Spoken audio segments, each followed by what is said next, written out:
So today, I would like to continue itong lesson on unity, especially in Ephesians chapter 4. Ito yung ating pinag-usapan last Sunday.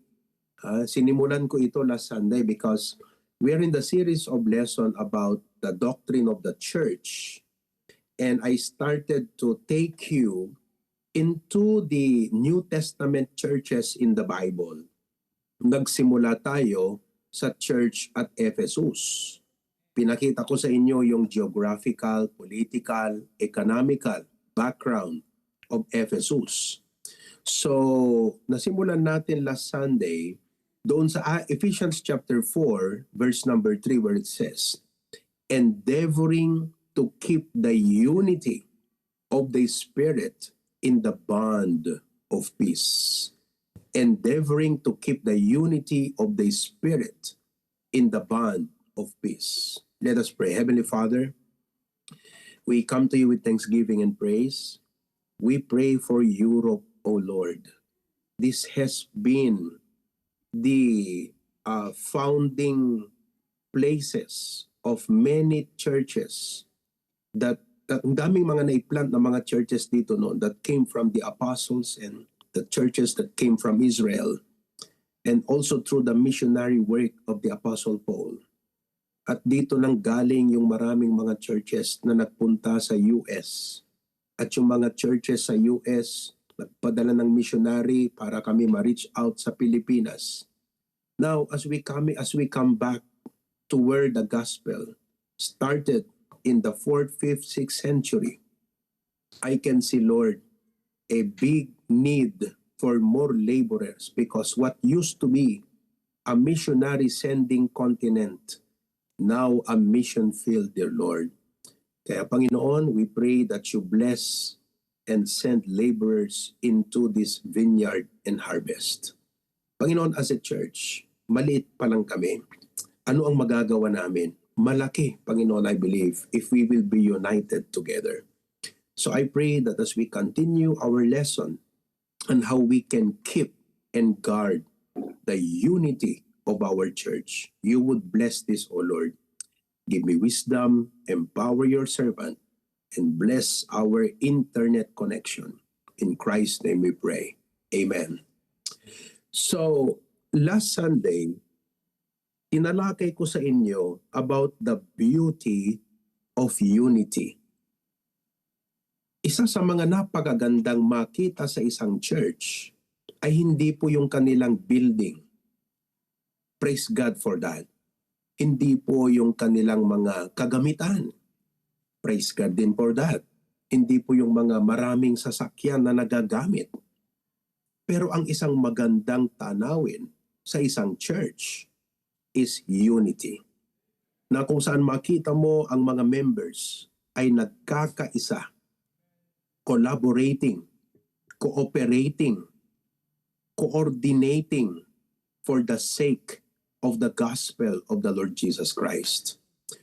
Ang sabi ng Psalms 133 verse 1, behold how good and how pleasant it is for brethren to dwell together in unity.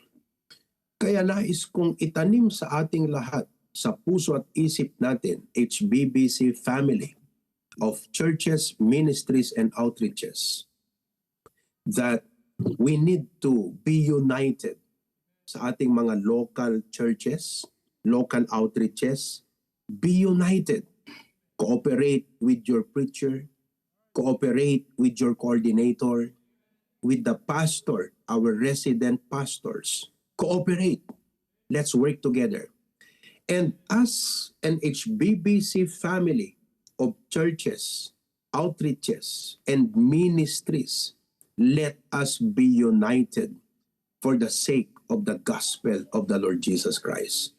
Mga kapatid, yan ang totoong beauty ng ating church. Aanhin mo nga naman kung ang gaganda na ng mga buildings natin. May mga sasakyan pa tayo. May mga magaganda tayong mga gamit kung nag-aaway-away tayo, nagkakanya-kanya, nag-iinggitan, at hindi nagkakaunawaan. There's no beauty that you can behold. So, let me emphasize to you, the beauty of a church is in its unity. The verse again says, how good and how pleasant it is for brethren to dwell together in unity. Pangalawa na aking tinalakay sa inyo last Sunday is the initiator of unity. Kasi po ang unity, pag nakita mo ang isang church nagkakaisa, it implies na mayroong cause or may initiator, may nag-i-initiate ng pagkakaisa. At nakita natin from the book of Ephesians chapter 4 verse 3 that the initiator of unity is the Holy Spirit of God. The Bible says, endeavoring to keep the unity of the Spirit. You see that? In the bond of peace. Which means that unity is not man-made. It is Spirit-born. It is the Spirit of God, the Holy Spirit that is in me, that is in you, that is in us, God's people. One Spirit. Yan mga kapatid. He is the one that unites all of us believers together in the Lord Jesus Christ. Kaya hindi maging imposible na kahit iba-iba ang lugar natin at darating ang time na iba-iba ang magiging members natin na iba-ibang lahi. Kasi darating ang time na ang HBBC magkakaroon ng members na Italian, Chinese, di ba? Finnish from Finland, Portuguese from Portugal, Filipino, Korean, Japanese, di ba? US, iba-iba.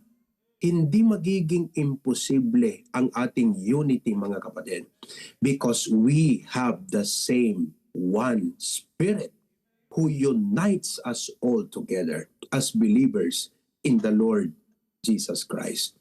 Mahalaga po yan na maunawaan ng bawat isa sa atin. Kaya kung sa umagang ito, there are some of you na malamang ay hindi pa totoong ligtas. It means wala kang Holy Spirit. Mahihirapan kang makiisa sapagkat it is the Holy Spirit of God that unites us together. So that's number 2. Pangatlo mga kapatid, that we review or we tackled about last Sunday is our responsibility. So nakita natin the beauty of unity, nakita natin yung initiator of unity, nakita din natin yung ating responsibility for the unity. Our responsibility, going back to the verse again, is endeavoring to keep the unity of the Spirit. So our responsibility is to keep it. You know, the word keep means to guard. It implies na may enemy and it implies na mayroong mahalaga na dapat protektahan. At ang dapat protektahan ay yung ating church. So our responsibility is to guard it. Kahapon pumunta kami doon sa Sforza Castle. Yeah? How do you pronounce that? Sforza? Yeah, Sforza Castle. O Castello. Castello. Ayan, may picture din kami dyan. This was once an impregnable walled city. Oo, walled city to. Taas Tapos ang kapal ng pader. So, ito yung mga napapanood nung araw na, di ba? Yung gate na bumababa, yung bakal, pambihira na pagpapasok na yung hari, nakasakay sa kabayo, yung mga sundalo nasa likuran niya, bubuksan yung gate, tataas ng ganon. Tapos bababa ng ganon pagka nakapasok. It was once an impregnable. It was fully guarded. Ganon kahalaga yung mga nasa loob na kinakailangang pagawan ng ganong kakapal at kataas na pader to make sure na safe at secure yung mga nasa loob. Mga kapatid, ang trabaho natin is to guard the unity of our church. Yan yung aking binigay sa inyo last Sunday. 'Di ba? Hindi tayo yung, 'di ba, cause na ang kalaban ay mapasok niya yung church at sirain, kundi dapat tayo yung isang rason kung bakit ang church ay nagkakaisa at hindi nagkakawatak-watak. Number 4 that I tackled about, nasa review pa lang tayo mga kapatid, nakaka 20 minutes na ako sa preaching. But number 4, not only we talked about the beauty of unity, the initiator of unity, our responsibility, which is to keep the unity. Number 4 is the opposite of unity. The opposite of unity. Now, ang kabaliktaran ng unity, nag-aaway-away. Unfortunately, maraming mga churches ang nag-aaway-away. Siyempre, may katwiran ng bawat isa. May punto ang bawat isa. Pero kung tignan mo ang pinag-aawayan, hindi naman matters of doctrine. Minsan personal lang. Di ba? Kaya tayo mga kapatid, huwag nating hayaan. Iisa yung doktrina natin, iisa yung ating mission, iisa yung vision. Huwag nating hayaan na yung mga things personal maging dahilan ng ating pag-aaway-away. In that case, we will fail in our duty to keep our unity. Instead of keeping it, we are the ones na naging dahilan para masira yung church. Kabaliktaran ng unity, nag-aaway-away, ano pa? Nagkakanya-kanyahan, di ba? At pangatlo, naghihiwa-hiwalay. So, on that note, dahil natakel ko, the 4 things. Number 1, the beauty of unity. Yan ang beauty ng church. Number 2, the initiator. Tandaan nyo yung mga words na yan. The Holy Spirit. Number 3, our responsibility to guard it. Hindi tayo ang magkukos ng disunity. Tayo ang magiging cause ng pagkakaisa. Number 4 is the opposite of unity. So let's dive in to our lesson today. Now, on this lesson, gusto kong ipakita sa inyo, how do we keep unity? How should we guard it? Very practical itong aking tatalakayin sa inyo. Papaano natin i-guard? And I want each and every one of you, pastors and preachers, all of you, to listen. Listen prayerfully and listen practically. So, there are first three na aking ibahagi sa inyo, how we can keep the unity, how we can keep HBBC particularly united for the gospel of the Lord Jesus Christ. Number 1 that we need to do to keep unity is, number 1, we need to value the church. Value. Alam niyo yung salitang value, mga kapatid, kinakailangan na sa puso at isip natin, i-treasure natin ang church. Kasi naniniwala ako, you will guard what you value. Oo. Kasi kung pinahalagahan mo, mahalaga sa iyong isang bagay, hindi mo lang iingatan yan. Poprotektahan mo yan. That's why we lock our doors at night. Nilalak natin yung ating mga pintuan, mga bintana. Bakit? Dahil mahalaga ang nasa loob. Una, yung ating mga pamilya, mga anak, asawa, yung mga gamit. Tama ba ako? You will guard what you value. So, for us to guard the church, the unity of the church, the first thing that we must learn is to value the church. Pahalagahan natin ang church. Treat the church as a special treasure. Alam nyo, 2 days ago, when we visited Rome, or 2 or 3 days ago, nung binisita namin yung Colosseum, may mag-asawa na Italian. Doon sa pagpasok namin sa Colosseum, sinabat na kami. Ano tawag sa sinabat? Sinalubong kami ng mag-asawang Italiano. Matatanda sila. Meron silang pinapakitang passport. At sabing ganyan, We are looking for this guy. Are you this guy? Yung nasa passport. Kamukha ko daw. Kamukha ko yung nasa passport. Di ba? Kasi may nakahulog, nakalaglag ng kanyang passport. Oo. And, nakita nila, okay, so few moments later, habang naglalakad kami, nakita namin na nahanap nila, natagpuan nila yung may-ari ng passport. Na yung may-ari, desperately, hinahanap niya rin yung passport. Ang nangyari pala, nilagay niya dito sa kanyang jacket. How do you call this in Italian? Tasca. Nilagay niya sa bulsa ng kanyang tasca. Unwittingly, hindi niya namalayan, nalaglag yung isang mahalagang bagay. Imagine when you lose your passport in another country. How can you go home? And that's not just your identity. That is your proof of citizenship kung taga saan ka talaga. Di ba? In the same way, mga kapatid, the passport is like our church. Napakahalaga ang church. Do you know how valuable the church is? Una, the church is Christ's agency to reach the world. Ang church, ang agency, katangi-tanging kaisa-isang agency ng Panginoon para maipaabot ang ebanghelyo sa 8 billion people in this world. How can we reach 8 billion people with the gospel?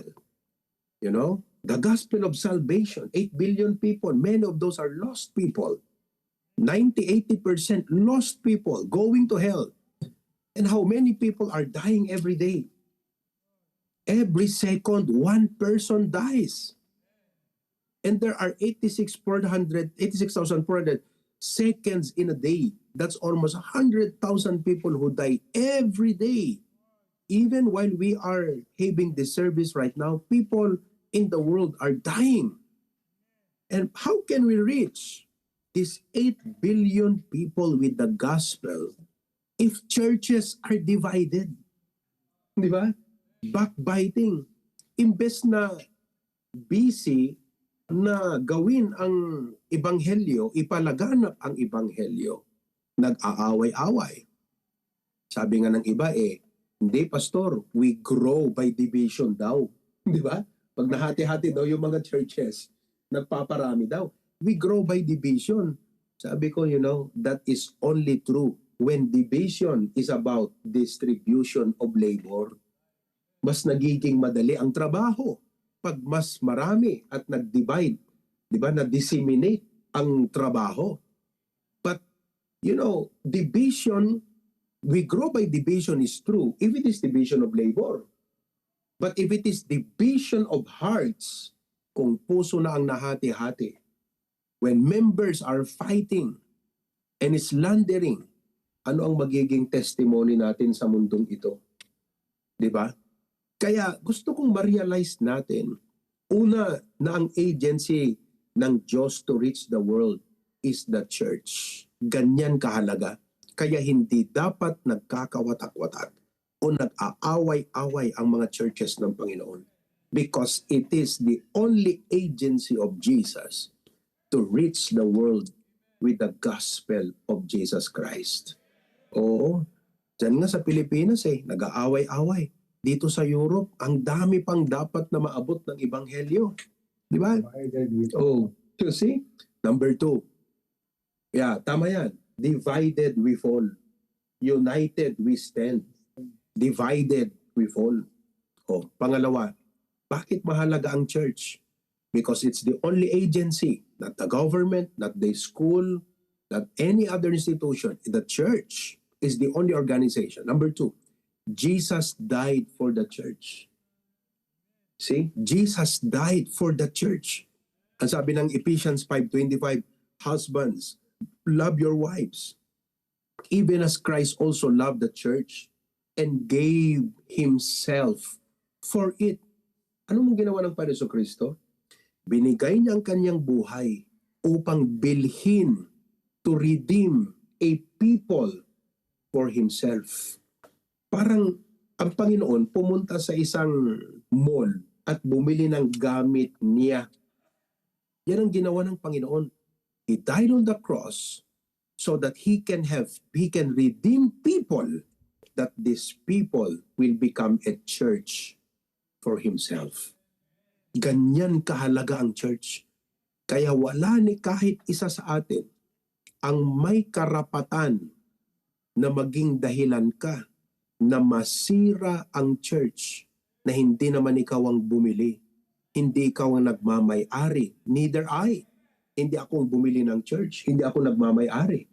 Pwedeng gamitin ako ng Lord to lead the church, and there is a lot of sacrifice involved. But that doesn't entitle me to own the church. None of us own the church. Jesus owns the church. That's why we as members of his church have no right to be the cause to the division and destruction of the church that he purchased with his very own blood. Ganyan kahalaga ang church, mga kapatid. Jesus died for the church. Pangatlo, kung bakit ang church ay mahalaga, our lives and families thrive spiritually when the church is united. Paano lalago ang mga new believers kung makita nila na ang church natin nagchichismisan? Halimbawa, pupunta yung isang new believer sa ating service, nakaupo dyan, on his right, member, on his left, member. Ramdam niya na may alitan yung dalawa. Mag-grow ba siya? We cannot grow. We cannot thrive. How can our children grow? Di ba? When the church is divided and, fighting each other. Hindi nag-iimikan. Kaya nga napakahalaga, mga kapatid, na kahit linggo-linggo, weekly, kada Miyerkules, same face ang nakikita mo, dapat hindi tayo nagsasawa na makita ang bawat isa. Amen? We must always have that joy to see each other because new believers, our children are there. Nakikita nila tayo, mga kapatid. Sana man lang ang makita nila, di ba? Makita nila na, wow, grabe itong mga members na to. Iba silang magmahalan, magtulungan, may malasakit sa bawat isa, nagpapanalanginan sa bawat isa. Anong mangyayari sa mga new believers na to? It will be a healthy environment for them to grow. Kaya when the church is healthy and united, every member, every family, every children under its care grows stronger in their faith and in their spiritual life. Ganyan kahalaga ang church, mga kapatid. Number 4, bakit mahalaga ang church? Because the devil desires its destruction. Biro mo, the devil is not trying to destroy the government. Hindi po government ang punteriya ng dyablo para sirain. Actually, gagamitin niya pa nga ang government para lang pahirapan ang mga Kristiyano. Hindi po school ang number 1 target ng enemy. Not even our own families, mga kapatid. Ang number 1, although target din ng dyablo ang ating mga pamilya, target din ng dyablo ang ating mga anak. Pero ang talagang target ng dyablo na sirain ay ang church ng Panginoon. Kasi pag nasira na ng dyablo ang church, domino effect. Domino effect yan. Paano pa magiging matibay ang mga pamilya? Diba? Paano pa ang evangelism ng world evangelism na tinatawag? Paano pa ang glorification ng Panginoon? Paano pa ang testimony? Kaya pag nasira ng dyablo ang church, mga kapatid, domino effect. That's why we as believers, we should be the one to treasure, to keep, to guard our church. Hindi tayo dapat ang sumisira sa sarili nating atin. Hindi dapat tayong sumisira sa sarili nating church. Amen? Hindi tayo dapat ang kalaban ng sarili nating church. Dapat tayo ang kakampi. Dapat tayo ang kapisig, kasama, kapuso ng sarili nating church, mga kapatid. we should not fight each other. Together, we must fight the enemy. Ganyan dapat. So, you see, we must keep the church. Kaya I hope pastors, coordinators, all of you, there comes a point, I know, as a church, we are humans. May mga human nature tayo, personal things natin, preferences natin. But let us value the church over our own so that we become the instrument to protect the church of the Lord Jesus Christ. And when we protect the church of the Lord Jesus Christ, we are protected, we are saved, and the gospel will be preached throughout the world. So nakikita nyo, ang pinaka-main talaga dito mga kapatid ay ang church ng Panginoon. Number two, how do we keep the unity of the church? Number one, let us value the church. Pinakita ko sa inyo yung illustration, gaano kahalaga ang church, yung mga foundational truths, gaano kahalaga ang church. So God expects each and everyone to value the church. Number two, how do we keep the unity of the church? Number two, we must grow in love for each other. We must grow in love for each other. Now, alam niyo po, Jesus is the head of the church. The church is the body. Tama? It is easy to love the head. It is not easy to love the body. Kasi si Jesus Christ, perfect eh. Wala kang mapupuna sa kanya. Ang sarap, madaling mahalin ng Panginoon, right? What is not easy to love is the church. Because the church is comprised of people, members. Why is it difficult to love the church as members? Because people are imperfect. O yung katabi mo, tignan mo yan, perfect ba yan? Di ba? Ang pastor mo, imperfect. Right? O, kaya ang natural tendency natin, ang human natural tendency natin, magkakanya-kanyahan na lang. O, problema mo yan, problema ko to, kanya-kanya na lang tayo ng ayos ng problema natin. Pero hindi ganun ang church eh. If you are going to protect the unity of the church, the factor that we must learn is to grow in love. Alam mo, ang love, hindi yan basta automatic eh. Di ba? Kundi love ng Panginoon sa atin yan. And for us to grow in love, it's not automatic. We need to intentionally nurture it. Oh, ano pa ang natural tendency natin? Inggitan. Di ba? Tao pa rin tayo. Oh, pag nakita mo yung isang kapatid, pinagpapala, masama yung loob mo. Di ba? Oh, nakabili ng bago niyang sasakyan. May bago siyang gamit. Dati nung araw, Pastor Jun, pagka nakabili ng magandang gamit noon, yung washing machine na bago, ref na bago, mga members na iinggit sa kanya.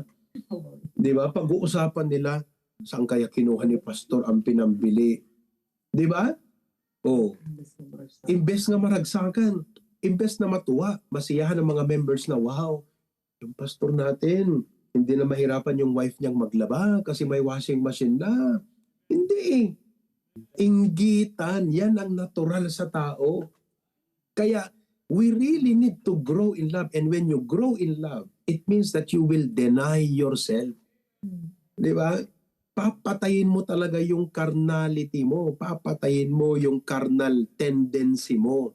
Para yung love ng Panginoon, yun ang inorture natin. Na imbes na mainggit ka dun sa kapatid, makituwa ka sa kanya, makisaya ka. Kasi, di ka ba natutuwa na we are a team. Ang panalo ng isa, panalo nating lahat. Di ba? O, ano pa ang natural tendencies natin? Chismisan. O, chismisan, mga marites. Hindi ko ibig sabihin yung mga marites, marami tayong members na marites ang pangalan ha.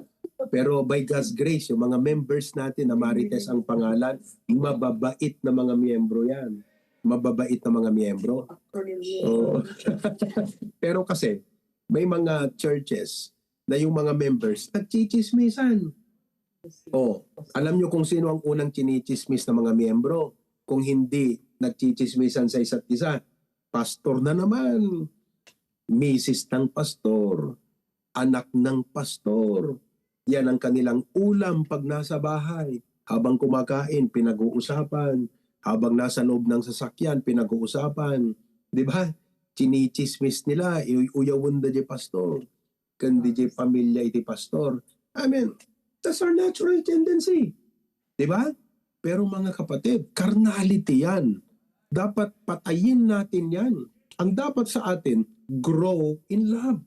Matuto kayong mahalin ang pastor. Imperfect ang pastor. Imperfect ang wife niya. Imperfect ang mga anak namin. Si Kirk, praise God, involve ang mga anak namin sa ministry. Si Catherine, tsaka si Kiyon. Pero imperfect yan. Di ba? O, pag nakita nyo yan sa baba, minsan sige, biglang tatakbo yan. Di ba? Kita mo, anak ng pastor. Imbes na mag-chichismis ka, mahalin mo. Grow in love. Pero anong natural tendency natin? Chismis. Uy, alam mo, ganito. Uy, alam mo, ganito. Uy, alam mo, ganito. Yan ang natural. Diba? Oh, so for us to keep the unity of the church, ano dapat tayo? We must grow in love for each other. Ano pang natural tendency natin? Nagsisiraan. Oh, nagsisiraan. Ano pa? Pagalingan. Payabangan. Kompetisyon. Mga kapatid, ngayon pa lang gusto ko nang sabihin sa inyo, ang HBBC ay pamilya ng maraming churches outreaches. Hindi pare-pareho ang strength ng bawat isa. Hindi dapat tayo nagpapayabangan kung saan tayo strong. Kasi the Lord gave us that strength, hindi para ipagyabang, kundi para itulong doon sa mahina.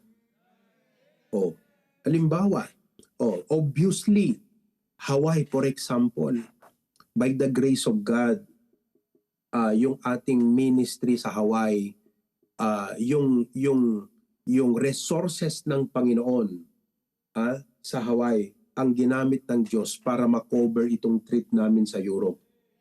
Paid for our plane ticket, our train ticket, our accommodation. Praise God for that.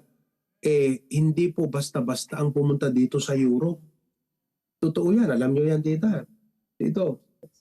Oh, expensive. Meron ngang nakausap si Ma'am Kay doon sa Roma, yung katabi niya from, taga saan na mahal ko? From Davao. Binigyan niya ng gospel tracts, Pilipina. Ilang taon na po kayo rito, sabi niya. 25 years na ako, sabi niya. Sabi ni Ma'am Kay, naku, ate, sabi niya, mukhang ikaw na yung isa sa mga pinagpalang nakapundar ng mga mo sa Pilipinas, 25 years ka. Tuwang-tuwa din yung tao. Binigyan niya ng gospel tracts. Sabi niya, ano ba yung tanong niya? Galing ba kayo sa Europe din? Parang akala niya, galing kami sa Europe. Like, sa Germany kami, di ba? Na namasyal lang doon sa Rome. Sabi ni Ma'am Kay, hindi po. Galing kami ng Pilipinas. Sabi niya, sabi niya. Kasi ang punto niya, fortunate, di ba? Kasi ang punto niya, kung sa Pilipinas ka galing at pumunta ka rito, parang, how would you afford that? It's not really easy. I mean, if you're from Europe, you can afford to travel in Europe, within Europe. But if you come from the Philippines, bibihira po yung mga nakaka-afford. Kaya salamat sa Panginoon, di ba? Because of the resources of the Lord. So magitan ng generosity at faithfulness ng ating mga brethren sa Hawaii. Pero kayo dyan sa Hawaii, wag niyong sasabihin na, kami ang nag-cover ng ni Pastor. Hindi, alam ko naman na, thank God, alam niyo, ang spirit ng mga members natin doon, si Preacher Glenn, ayan, silent lang sila. Hindi ko nga ina-announce, ngayon ko lang ma-announce to Di ba? Oo, hindi ko ina-announce to. Pero, in-example ko lang ito, hindi ko ina-announce para palaki ng ulo nila. In-example ko lang kasi ang punto ko rito, and which I praise God, merong ganyang spirit ang HBBC na bagamat sila man, pero hindi nila tinitake na, wala kayo sa amin. Walang ganun Kasi pag may ganun na payabangan, pagalingan, wala tayong unity. Spirit of humbleness. Di ba? Kasi Ang dapat ma-realize ng bawat isa, halimbawa, strength nila yon, hindi binigay ng Diyos yon para ipagyabang nila. Ibinigay ng Diyos yon para i-contribute, para magampanan ng gawain ng Panginoon. Kaya mga kapatid, listen to me, bawat outreach, bawat church, ngayon pa lang, because we are a growing ministry, at by the grace of God, dadami pa tayo ha. Totoo yan, dadami pa po tayo. Magkakaroon tayo ng HBBC Italy, biro mo yan. Di ba? O, HBBC Portugal, may HBBC Australia tayo. Di ba? Kayo dyan sa Australia, dadami pa yan. Sooner or later, magkakaroon tayo ng SBBC Korea, Taiwan, Japan, who knows? Dadami. Ngayon pa lang, gusto ko nang i-point out sa ating lahat na bawat church, bawat outreach, binigyan ng Diyos ng unique strength. At hindi yan binigay ng Diyos para ipagyabang mo kontra doon sa mga walang ganong kakayanan. Kundi binigay ng Diyos para itulong mo sa gawain ng Panginoon. Kasi yung iba wala mang ganung kakayanan, pero may ibang kakayanan din sila na pwedeng i-contribute. That's the beauty of unity, mga kapatid. Kaya alisin natin itong pagalingan na mindset, payabangan na mindset, mga kapatid. Amen ba? Ang manaig sa atin humility, ang manaig sa atin servant's heart, but most importantly love. That is why, listen to me, let us grow in love. When love prevails, walang inggitan. When love prevails, walang kanya-kanya. Hindi yung akin to, sa'yo na yan. Walang ganon. When love prevails, ba't mo chichismisin yung kapatid mo kung mahal mo sa Panginoon niya? Ikaw bang sisira sa kanya? Samantalang ikaw yung may puso na tulungan siya. You want him to grow. You want him to be blessed. You will pray the best for him. Hindi ikaw ang sisira sa kanya. Diba? Ba't ka makikipagpagalingan sa isang kapatid na mahal mo yun? Hindi ka makikipagpagalingan. Kung nakita mong mahina siya, hindi mo siya tatawanan na, be, malakas ako, hindi mo kaya to. Kundi, liga, tulungan kita. Ako yung binigyan ng Diyos ng ganitong kapasidad. Let me help you with this. Ganyan po ang nagagawa ng pag-ibig, mga kapatid. Kaya listen to me. Ang sabi ng John chapter 13, verse 34 to 35. I think I will close here. Sapat na to eh. Sapat na to kasi maganda tong third point ko actually. Talagang solid to. Kumbaga sa missile atomic bomb tong number 3. Mas matindi na naman. Pero baka hindi natin kayanin sa dami na nang naibigay. Let me end with number 2. Sabi ng John 13 verse 34-35. And new commandment I give unto you, that you love one another as I have loved you. Paano ba tayo minahal ng Panginoon? He loved us when we were not worthy. He loved us when we do not deserve. Di ba? He loved us as imperfect, sinful people.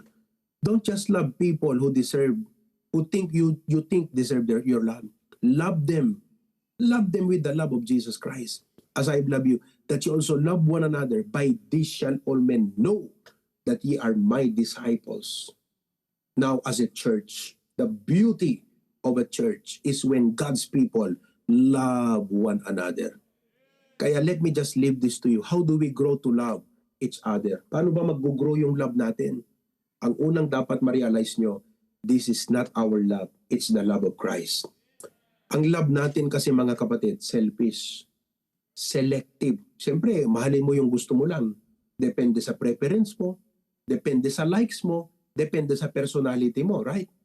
Pero ang love ng Panginoon, you know, it knows no person. It crosses all races, all preferences. It goes beyond. Ganyan ang love. Sabi ng Romans 5:5, the love of God is shed abroad in our hearts by the Holy Ghost, which is given unto us. So we can only love each other with the love of Christ in our hearts. Number 2, cultivate the love of Jesus, not our carnality. Ang patibayin natin, yung love ng Panginoon. Hindi yung carnality. When you look at your brother at may nakita ka sa kanya, ang pairali mo sa puso mo, love, hindi carnality. Pag nakita mo yung isang kapatid, nangangailangan, ang pairalin mo, love at hindi carnality. Imbes na tawanan mo sa kanyang, sa kawalan, sa wala sa kanya, tulungan mo. Number 3, strengthen those who are weak in the faith.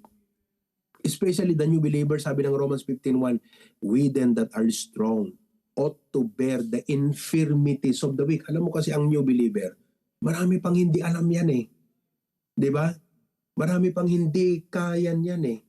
O, imbes na pagtawanan natin yan, sila yung mga dapat pinapansin natin mga kapatid eh. O, sila dapat. O, kaya bago kayo umuwi ngayong umaga, pansinin nyo naman yung mga new. Lapitan nyo, sila yung dapat nating pinapansin, inaalagaan. Di ba? Ginagabayan. And lastly, number 4, bear one another's burden. Galatians 6:2, bear ye one another's burden and so fulfill the law of Christ. You know, there's only one law of Christ. Alam niyo kung ano? Bear one another's burden. Pansinin mo yung kabigatan ng isang kapatid. Tulungan mo siya sa kanyang kabigatan. Yan dapat ang isip ng bawat isa sa atin. Hindi magpapagalingan, magpapayabangan, kanya-kanyahan, di ba? Or nag-iinggitan, nag-aaway. Dapat tayo nagtutulungan. So, mga kapatid, cultivate that love. Who can you help this week? Di ba? O isipin mo, how can I help my pastor? Prayer is a big thing you can do and help us for. Sino kayang kapatid na pwede kong ipanalangin? Parang ito, nandito kami ngayon kila Tito Herminio.